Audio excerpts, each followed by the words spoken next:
महापालिका निवडणुकीच्या तोंडावर काँग्रेसला मोठा धक्का बसला असून माजी आमदार दिलीप माने यांनी मुंबई येथे भारतीय जनता पार्टीमध्ये पक्षप्रवेश केला आहे। सोलापूर महानगरपालिका निवडणुकीच्या तोंडावर काँग्रेसला मोठा धक्का बसला आहे। काँग्रेसचे माजी आमदार व सोलापूर कृषी उत्पन्न बाजार समितीचे सभापती दिलीप माने यांनी गुरुवारी मुंबई येथे भाजपात प्रवेश केला। दरम्यान भाजपचे प्रदेशाध्यक्ष रवींद्र चव्हाण यांनी दिलीप माने यांचे भाजपात स्वागत करून पुढील कार्यासाठी शुभेच्छा दिल्या। मी माननीय श्री दिलीपजी माने माजी आमदार सोलापूर दक्षिण यांना विनंती करतो की त्यांनी पक्ष प्रवेशासाठी व्यासपीठावर यायचंय। दिलीपजी माने हे सोलापूर दक्षिण येथे माजी आमदार म्हणून कार्यरत होते। 2009 ते 2014 या काळामध्ये ते दक्षिण सोलापूरमध्ये त्यांनी प्रतिनिधित्व केलंय। सोलापूर जिल्हा सहकारी दूध उत्पादक संघाचे चेअरमन म्हणून त्यांनी काम केलंय। सोलापूर जिल्हा मध्यवर्ती सहकारी बँकेचे चेअरमन म्हणून ते कार्यरत होते। सोलापूर जिल्हा खरेदी विक्री संघाचे चेअरमन म्हणून ते कार्यरत होते। सोलापूर जिल्हा लेबर फेडरेशनचे अध्यक्ष म्हणून ते कार्यरत होते। सोलापूर कृषी उत्पन्न बाजार समितीचे सभापती म्हणून देखील कार्यरत होते। ब्रह्मदेव दादा माने सहकारी बँक मर्यादित सोलापूर, ज्याच्या राज्यामध्ये जवळपास 23 शाखा आहेत, त्यांचे चेअरमन होते। बोलो भारत माता की।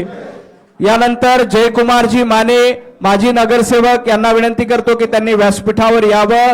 नागेश ताकमोगे माजी नगरसेवक सोलापूर महापालिका, दादाराव ताकमोगे माजी नगरसेवक सोलापूर महापालिका, प्रथमेश पाटील संचालक सोलापूर बाजार समिती, आनंद देटे संचालक माने बँक सोलापूर, पृथ्वीराजजी माने युवा अध्यक्ष काँग्रेस, धनंजयजी Bhosale chairman sugar factory, Shrikant Melge Patil उद्योजक सोलापूर, प्राध्यापक सतीशजी दरेकर यांचं भारतीय जनता पार्टीमध्ये मनापासून स्वागत। भारतीय जनता पार्टीचे प्रदेशाध्यक्ष रवींद्र चव्हाणजी, महसूल मंत्री चंद्रशेखरजी बावनकुळे यांच्या उपस्थितीमध्ये या सर्वांचा भारतीय जनता पार्टीमध्ये प्रवेश झालाय। मी त्यांचं मनापासून स्वागत करतो। यानंतर दिलीपजी माने यांना विनंती करतो की त्यांनी आपलं मनोगत व्यक्त करावं। आदरणीय महाराष्ट्राचे अध्यक्ष चव्हाण साहेब, आदरणीय बावनकुळे साहेब, आदरणीय कल्याण शेट्टी साहेब, आदरणीय कृपाशंकरजी साहेब, व्यासपीठावर सर्व आमचे सहकारी बंधूंनो, आज अनेक वर्ष मी वेगळ्या पक्षात काम करत होतो, पण भाजपची ध्येय धोरणं, भाजपचा विचारसरणी, भाजपचा विकासाचा गाडा हा सर्व बघितला।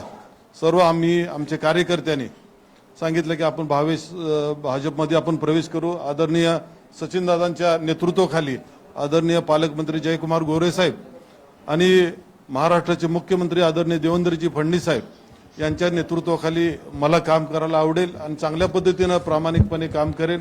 पक्षाची प्रतिष्ठा पक्षाशी निष्ठावंत राहील आणि अतिशय चांगल्या पद्धतीने काम करण्याचा हेतू माझ्या डोळ्यासमोर आहे। आम्ही म्हणून सर्व आदरणीय प्रदेशाध्यक्षाच्या आदरणीय बावनकुळे साहेबांच्या उपस्थितीत आज मी भाजपमध्ये प्रवेश करतोय आणि मला प्रवेश दिला त्याबद्दल मी अध्यक्षांचा आणि सगळ्यांचा आभार मानतो आणि इथंच थांबतो। यावेळी महसूल मंत्री चंद्रशेखर बावनकुळे, आमदार सचिन कल्याण शेट्टी यांच्यासह अन्य लोकप्रतिनिधी व मान्यवर उपस्थित होते। याच वेळी माजी नगरसेवक जयकुमार माने व नागेश ताकमोगे, पृथ्वीराज माने यांचाही भाजपात प्रवेश झाला। आगामी महानगरपालिका, जिल्हा परिषद व पंचायत समिती निवडणुकीच्या पार्श्वभूमीवर दिलीप माने यांचा प्रवेश भाजपासाठी महत्वाचा मानला जात आहे। मागील काही दिवसांपासून दिलीप माने यांच्या भाजप प्रवेशाची चर्चा होती, मात्र आता त्याला पूर्णविराम मिळाला आहे।